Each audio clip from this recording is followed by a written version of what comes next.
मत कहो मुझे साहब जी। इसी साहब जी की इज्जत आज तुमने मिट्टी में मिला दी। क्या कुछ नहीं किया था मैंने तुम्हारे लिए, उसका मुझे तुमने ये बतला दिया। अरे भैया अरे हट जाओ ज्योति। जिस दिन मेरी फैक्ट्री जलकर राख हो गई थी और मैं बर्बाद हो गया था, मुझे उतना दुख नहीं हुआ था कृष्णा जितना आज हुआ जब तुमने इस घर में। साहब जी, बचपन में जब हमारे माँ बाप मर गए थे ना और हम अनाथ हो गए थे ना, तब भी हमें इतना दुख नहीं हुआ जितना दुख हमें आज हुआ है जब आपने हमें चोर कहा है। साहब जी,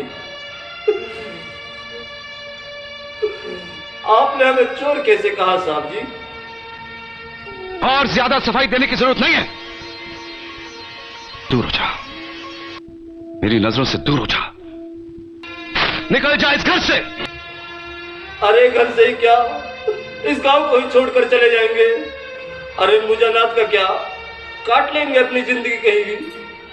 इतने साल हमने इस घर में उतारे कि साहब जी का हाथ है हमारे सर पर, हमको क्या पड़ी? नहीं, अब जब हम जान गए अब इस दुनिया में अनाथ का कोई नहीं होता।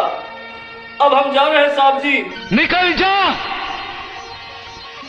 दोबारा इस घर की दहलीज में कदम भी रखा तो मेरा मरा हुआ मुंह देखेगा तू।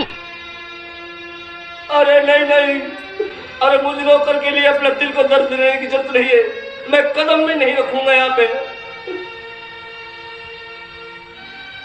मैं उसे दर दर की ठोकरें खाने के लिए नहीं जाने दूंगी। नहीं जानकी, तुमने अभी तक मेरे भाइयों को पहचाना नहीं। तुमने ये सोचा नहीं है कि मेरे मर जाने के बाद।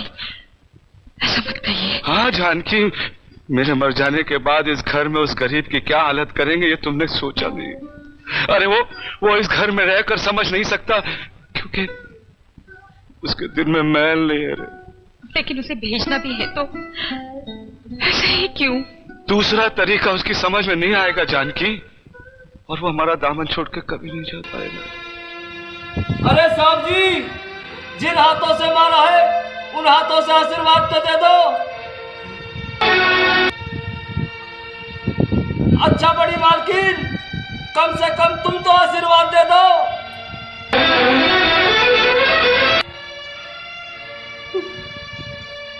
अरे हम समझ गए, इस घर से हमारा दाना पानी उठ चुका है। अरे बड़ी सीधी सी बात है साहब जी, कृष्णा के समझ में आ जाइए। गरीब की किस्मत में कुछ दिनों के लिए मेहरबान तो हो सकती है मगर हमेशा के लिए सब्र नहीं सकती।